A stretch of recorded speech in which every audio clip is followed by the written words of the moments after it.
Dominus vobiscum.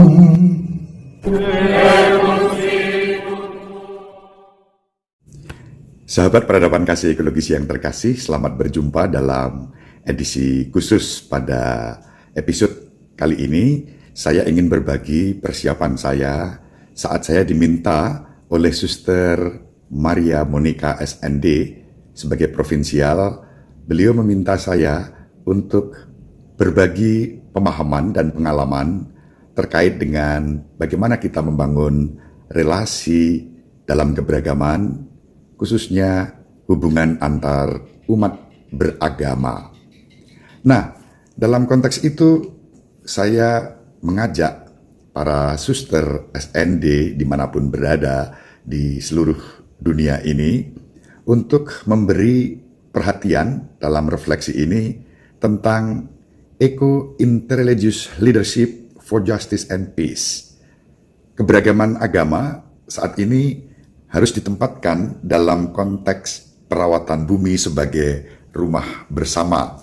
Itu maksud dari topik ini. Maka saya mengajak para suster dan siapa saja untuk menjadi pemimpin-pemimpin dalam keberagaman bersama dengan umat beragama lain untuk menghadirkan keadilan dan perdamaian bagi perawatan bumi atau keutuhan ciptaan dan kelestarian lingkungan hidup. Nah, persis itulah yang saya maksudkan dengan terminologi eco-interreligious leadership. Pemimpin-pemimpin yang peduli pada keutuhan ciptaan dan kelestarian lingkungan hidup dalam rangka perawatan bumi rumah bersama untuk menghadirkan keadilan dan perdamaian.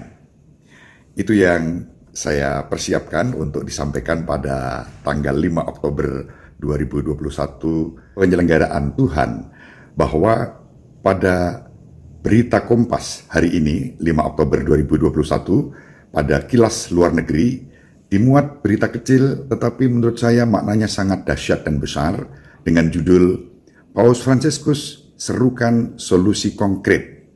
Paus Fransiskus dan para pemimpin agama lainnya pada hari Senin kemarin tanggal 4 Oktober 2021 mengeluarkan seruan bersama agar Konferensi Perubahan Iklim Perserikatan Bangsa-Bangsa atau dikenal COP26 akhir bulan ini menghasilkan rekomendasi konkret.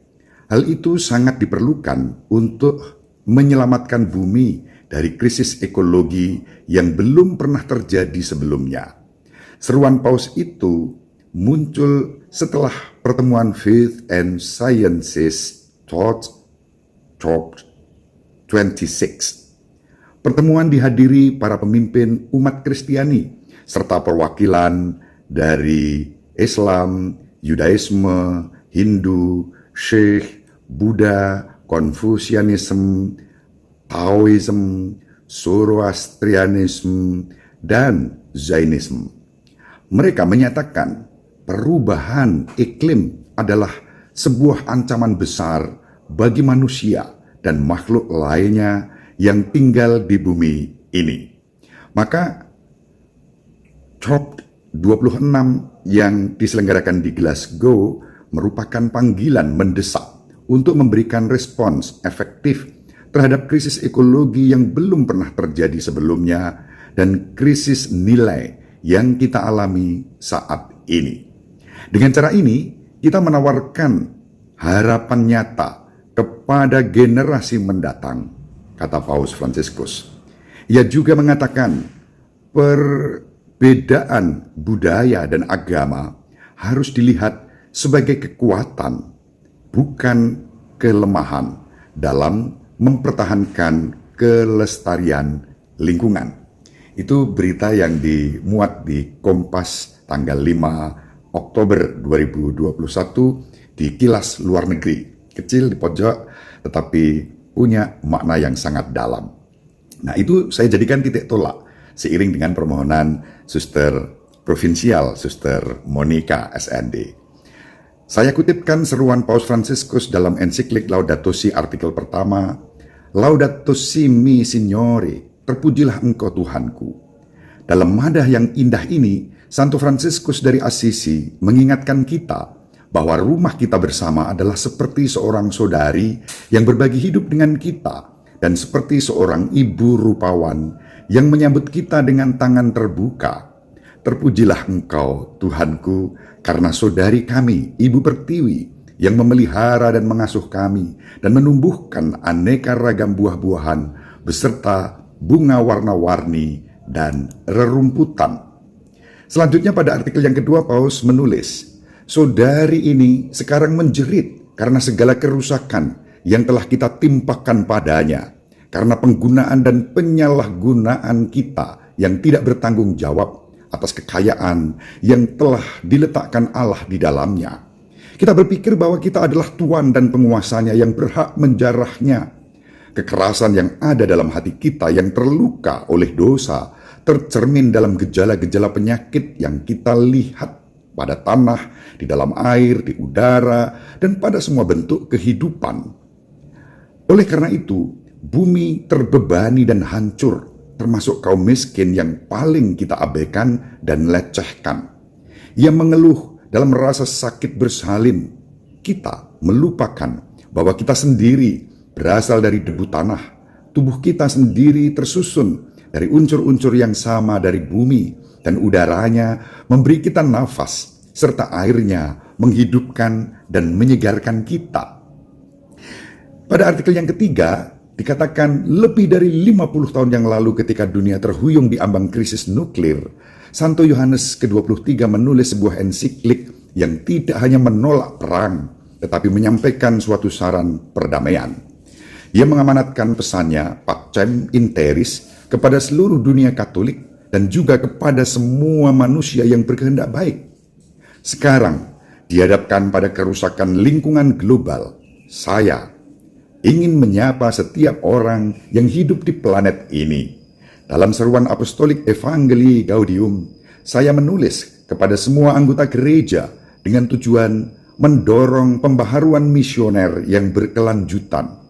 Dalam ensiklik ini, yaitu ensiklik Laudato Si, saya ingin masuk ke dalam dialog dengan semua orang tentang rumah kita bersama. Dan secara positif pada artikel yang ketujuh, Paus Fransiskus menulis, di luar gereja Katolik, gereja-gereja dan komunitas-komunitas Kristen dan juga agama-agama lain telah menyatakan keprihatinan mendalam dan menawarkan refleksi yang berharga tentang isu-isu yang menjadi keprihatinan kita semua. Disebut pada artikel ke-8 satu contoh yang ditunjukkan oleh Patriark Bartolomeus dari gereja Ortodoks. Patriark Bartolomeus telah berbicara khususnya tentang perlunya kita masing-masing bertobat dari cara kita membawa kerugian pada planet ini. Sejauh kita semua menyebabkan kerusakan ekologis kecil, kita dipanggil untuk mengakui kontribusi kita, kecil atau besar, kepada pengerusakan dan penghancuran alam ciptaan. Ia sudah berulang kali menyatakan ini dengan tegas dan meyakinkan, sambil menantang kita untuk mengakui dosa-dosa kita terhadap dunia ciptaan. Bagi manusia yang menghancurkan keanekaragaman hayati ciptaan, bagi manusia yang mengurangi keutuhan bumi dengan menyebabkan perubahan iklim, dengan menggunduli tanah dari hutan alamnya, atau menghancurkan lahan-lahan basahnya, bagi manusia yang mencemari perairan di bumi, tanahnya, udaranya, dan hidupnya, semuanya ini adalah dosa. Sebab kejahatan terhadap alam adalah dosa terhadap diri kita sendiri dan dosa terhadap Allah. Sahabat peradaban kasih ekologis yang terkasih, itulah terbelakang yang saya kutipkan dari ensiklik Laudato Si, dan kemudian saya lanjutkan bagaimana inspirasi Santo Fransiskus Assisi menjadi titik berangkat Paus Fransiskus dalam menyampaikan ajarannya melalui ensiklik Laudato Si. Pada artikel yang ke-10, Paus Fransiskus menulis, Saya tidak ingin menulis ensiklik ini tanpa kembali kepada contoh yang menarik dan mampu memotivasi kita. Namanya saya ambil sebagai panduan dan inspirasi ketika saya terpilih sebagai uskup Roma. Saya percaya bahwa Santo Fransiskus adalah contoh unggul dalam melindungi yang rentan dan dalam suatu ekologi integral yang dihayati dengan gembira dan otentik. Dia adalah santo pelindung semua orang yang mempelajari dan bekerja di bidang ekologi, dan ia juga sangat dicintai oleh orang non-Kristiani. Dia telah menunjukkan kepedulian khusus terhadap ciptaan Allah dan kaum miskin, serta mereka yang tersisihkan. Dia mengasihi dan sangat dikasihi karena kegembiraannya, pemberian dirinya yang murah hati, dan keterbukaan hatinya. Dia adalah seorang mistikus dan peziarah yang hidup dalam kesederhanaan dan keselarasan yang indah dengan Allah, dengan orang lain, dengan alam, dan dengan dirinya sendiri. Dia menunjukkan kepada kita betapa tak terpisahkan ikatan antara kepedulian akan alam, keadilan bagi kaum miskin, komitmen kepada masyarakat, dan kedamaian batin. Santo Fransiskus pada artikel ke-11 dikatakan oleh Paus Fransiskus, Santo Fransiskus membantu kita melihat bahwa ekologi integral membutuhkan keterbukaan terhadap kategori-kategori yang melampaui bahasa matematika dan biologi dan membawa kita kepada hakikat manusia. Sama seperti yang terjadi ketika kita jatuh cinta pada seseorang, setiap kali Fransiskus Asisi menatap matahari, bulan, atau bahkan binatang terkecil, ia mulai bernyanyi sambil mengikut sertakan semua makhluk lain dalam pujiannya. Dia berkomunikasi dengan semua ciptaan, bahkan berkhotbah kepada bunga-bunga, mengajak mereka untuk memuji Tuhan, seolah-olah mereka pun dikaruniai akal budi. Tanggapannya terhadap dunia di sekelilingnya jauh melebihi apresiasi intelektual atau perhitungan ekonomi, karena baginya setiap makhluk adalah seorang saudari yang bersatu dengannya oleh ikatan kasih sayang. Itulah sebabnya ia merasa terpanggil untuk melindungi semua yang ada.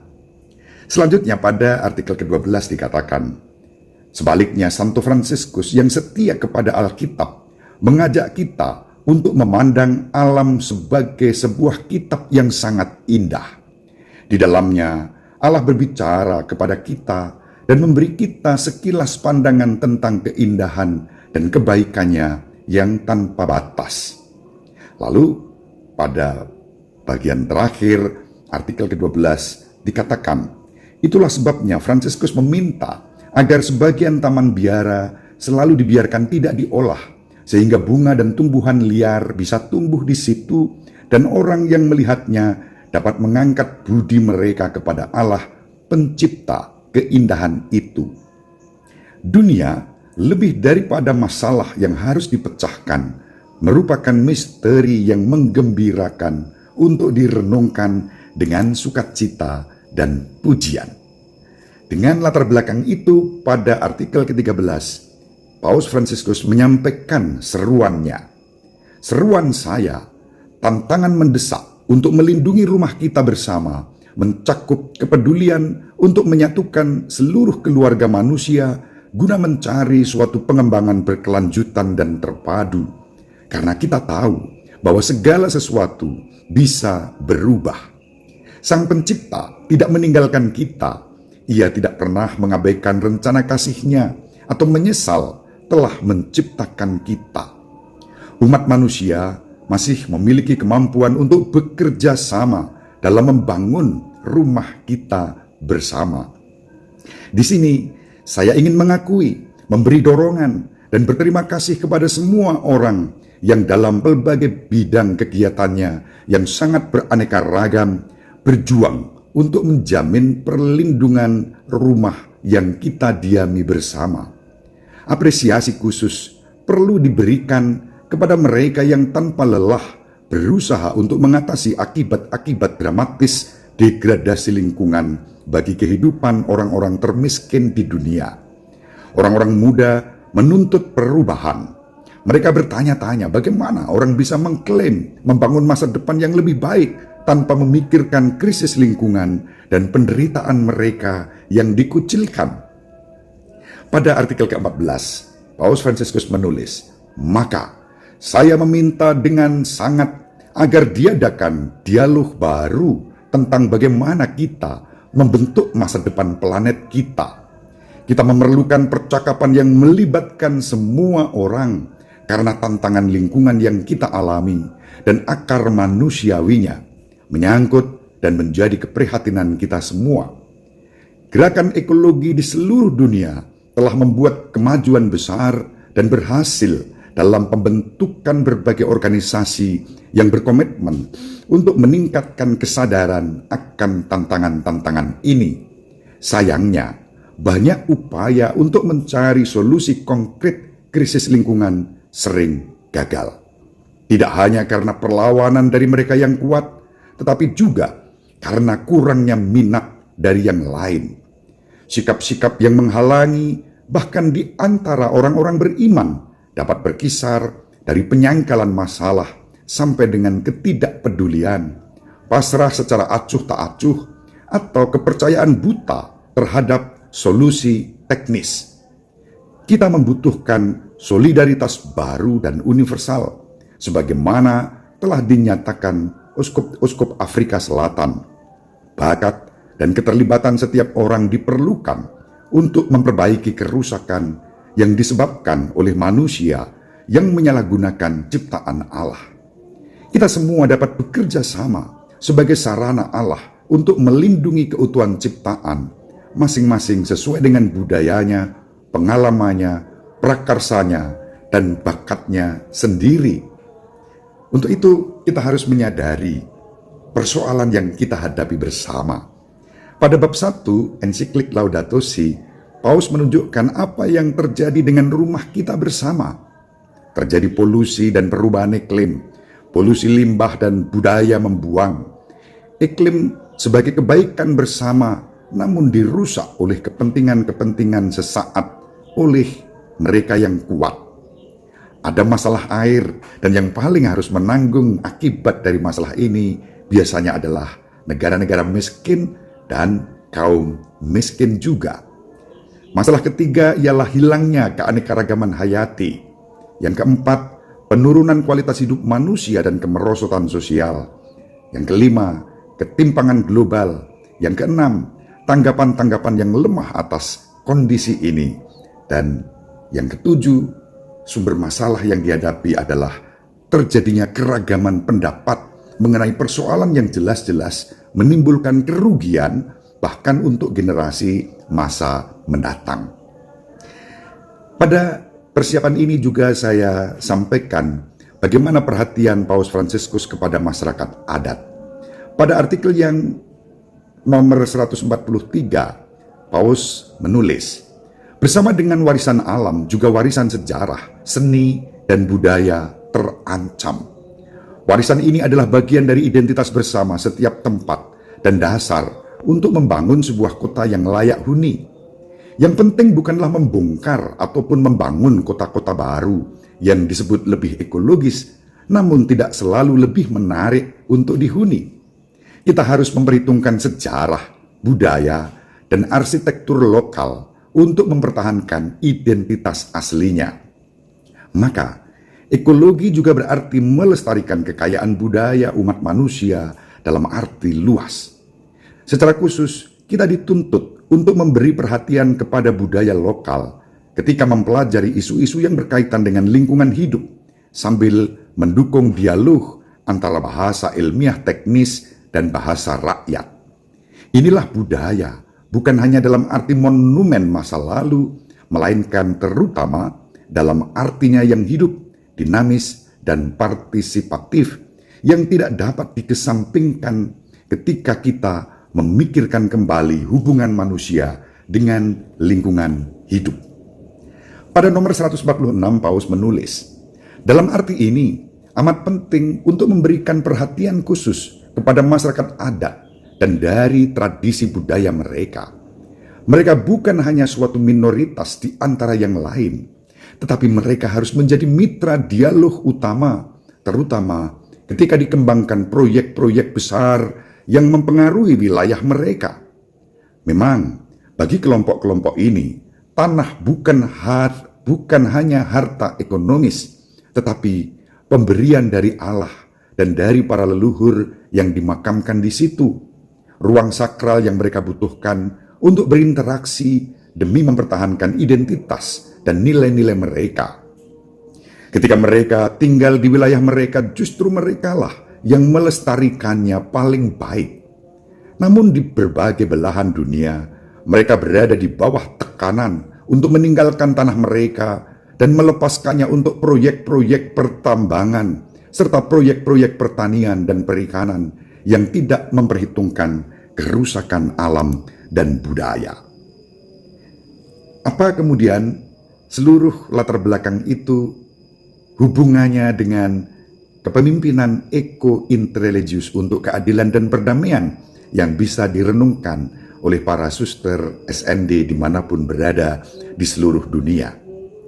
Saya berangkat menjawab pertanyaan ini dari ensiklik nomor 53. Paus mengatakan, situasi ini, yaitu situasi krisis ekologi dengan segala persoalan yang ada, menyebabkan saudari bumi bersama-sama dengan semua yang ditelantarkan oleh dunia kita menangis, memohon agar kita mengambil arah lain.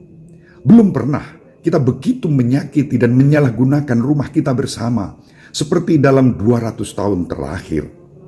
Namun kita dipanggil untuk menjadi sarana Allah Bapa agar planet kita menjadi apa yang dikehendakinya ketika Ia menciptakannya, dan agar bumi memenuhi rencananya, yakni perdamaian, keindahan, dan keutuhan. Masalahnya adalah bahwa kita belum memiliki budaya yang diperlukan untuk menghadapi krisis ini. Kita harus membangun kepemimpinan yang mampu membuka jalan baru, berusaha menjawab kebutuhan generasi saat ini dengan kepedulian untuk semua orang dan tanpa merugikan generasi mendatang.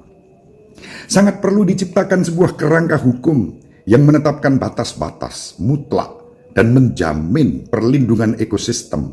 Jika tidak, bentuk-bentuk kekuasaan baru yang berdasarkan paradigma teknoekonomi akhirnya menghancurkan bukan hanya politik kita, melainkan juga kebebasan dan keadilan. Pertanyaan reflektifnya adalah, bagaimana kongregasi religius SND menjawab tantangan ini? Bagaimana peran para suster sebagai kongregasi religius untuk mengembangkan penghargaan keberagaman yang menyatukan dan membawa perubahan dalam hidup bersama? Tantangan ada di depan para suster, di hadapan kita semua. Mari kita diskusikan, mari kita renungkan, mari kita susun strategi untuk menjawab tantangan itu. Demikian yang saya persiapkan, semoga bermanfaat. Salam sehat, tetap semangat, jangan lupa bahagia. Berkah dalam, salam peradaban kasih ekologi. Sahabat peradaban kasih yang terkasih, sampai jumpa pada episode berikutnya. Terima kasih atas kebersamaan kita. Salam peradaban kasih ekologis, berkah dalam.